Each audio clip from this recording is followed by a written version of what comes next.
Hello everyone, good day and welcome back sa aking vlog.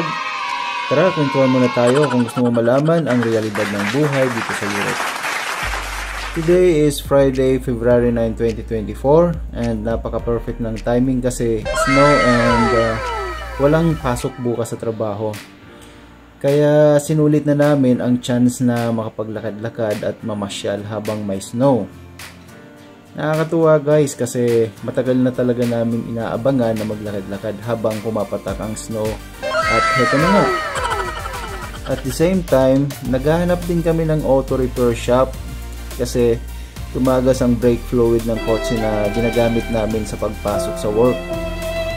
Then sabi sa Google Map, 7 minutes away lang mula sa bahay namin pag nilakad. Kaya swerte pa rin namin kasi malapit lang. Then bukod pa dyan, malapit din kami sa mga supermarket, malapit sa hospital at accessible ang transportation sa bus at taxi. At saka Pilipina ang may-ari ng bahay na inuupahan namin kaya medyo nakamura din kami sa upa kahit paano. Then sa totoo lang nagpapasalamat din kami kay God sa mga blessings kasi guys, ang totoo niyan, yung ibang mga kababayan natin dito, medyo challenging ang sitwasyon.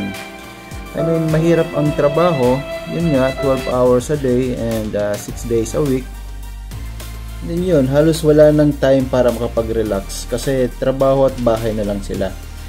Then dagdag pahirap pa yung mga nasa liblib na lugar ang accommodation kasi once a week ka na lang makakalabas para bilhin ang mga needs mo. Real talk tayo guys. Alam nyo, maraming mga Pinoy dito sa Poland ang naluloko ng mga agency. Mababa ang rate per hour. Then, meron nga dito 17 zloty per hour. Pero sa iba, 22 zloty per hour. Diba, ang laki ng difference. Minsan, sa 17 zloty per hour, may mga babayaran ka pa tulad ng bahay. Yung sa accommodation. Halimbawa na lang, sa isang buwan, sasahod ka ng 3,500 zloty. Tapos may bawas na 300 zloty para sa bahay. Yan ang matitira na lang is 3,200. Equivalent po yan into 43,200 pesos. Kapag ang palitan is 1 zloty is equivalent to 13.5 peso. Bugbog ka pa sa trabaho. Katulad na lang ng mga chicken factory, mga fish factory. So yung mga trabaho na yan guys, mas maganda ay iwasan nyo na.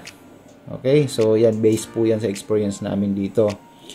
Okay, pero kung matyaga ka naman sa trabaho, nakadepende naman sa tao yan, di ba? So, nasa inyo na yan. Pero yun guys, share ko lang, no? So, bago nga pala namin nahanap yung company na kung saan kami nagtatrabaho ngayon, so marami kaming na-experience na iba't ibang company nun. Talagang palipat-lipat, no? So, sa ngayon, masasabi ko talagang okay itong company na pinapasukan namin. Kasi mababait yung mga kasama namin. Tapos, pagdating naman sa rate, hindi din naman papahuli. In fact, nasa 22.4 zloty per hour na ang rate namin ngayon. Kaya goods na goods talaga siya compare sa ibang company. Then, maliban doon, hindi pa ganun kabigat yung trabaho. So, may mga ibang area lang na medyo medyo busy pero hindi ganun ka-pressure sa trabaho. Dito guys, tiyagaan lang talaga. Mahirap lang sa umpisa pero habang tumatagal ka dito like 1 year and above, malalaman mo rin yung mga na marami palang mga mas magagandang opportunity dito. At ito na lang isipin nyo, no, na nasa Europe country kayo. At maliban sa Poland, so nandito na rin yung ibang European country like Germany, France, Italy, Norway, Finland, Spain na mas malalaki magpasweldo at mas maraming mga job opportunities na mas maganda kaysa dito sa Poland. Okay, basta lang matyaga ka at di ka mapili sa trabaho, so hindi ka mahirapan maghanap ng trabaho dito. At ito pa pala guys, napansin namin na nag-grow ang ekonomiya ng Poland. Then every year, tumataas ng 2 beses ang sweldo dito. Like early of the year is nasa 17.4 ang rate per hour. Net po yan, no? And then tumaas po siya ng 19.4 zloty per hour last December last year. And then, ngayong taon, tumaas ulit siya ng January, naging 22.8 zloty per hour sa net po yan. And expected po, ngayong July, tataas na naman ulit siya and up to 27.7 zloty per hour ang net minimum wage.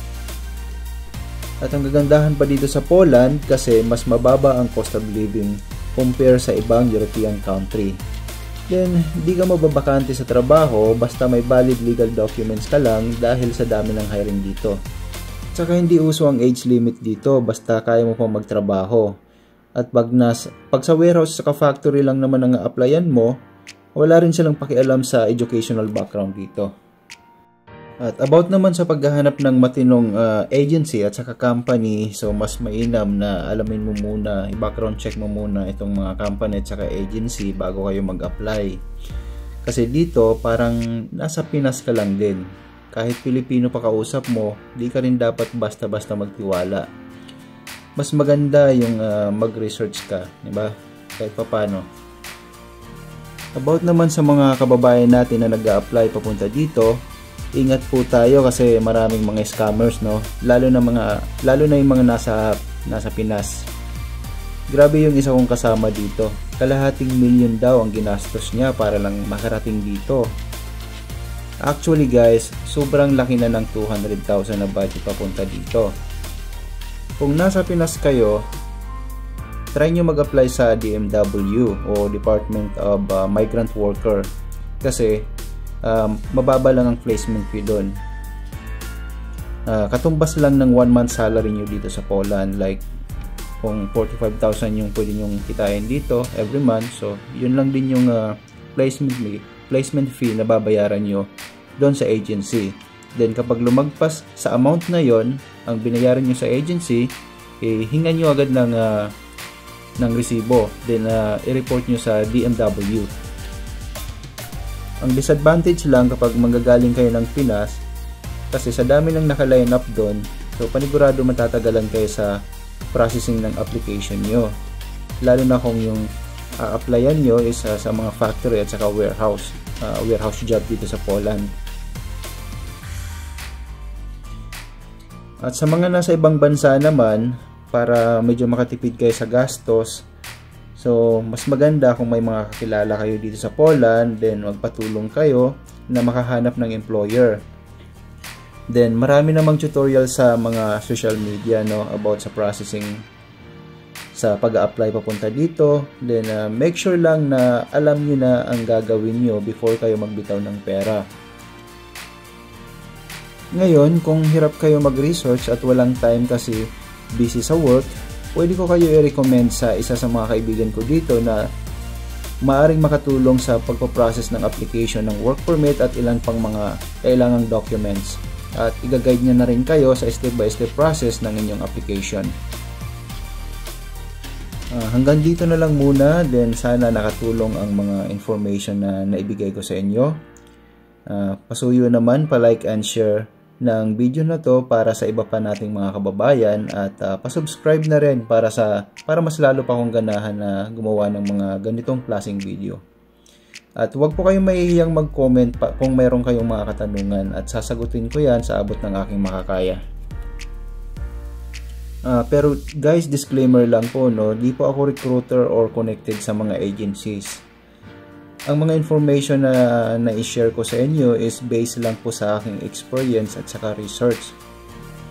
Yun lang po, maraming salamat sa panonood at kita-kita ulit tayo in my next video.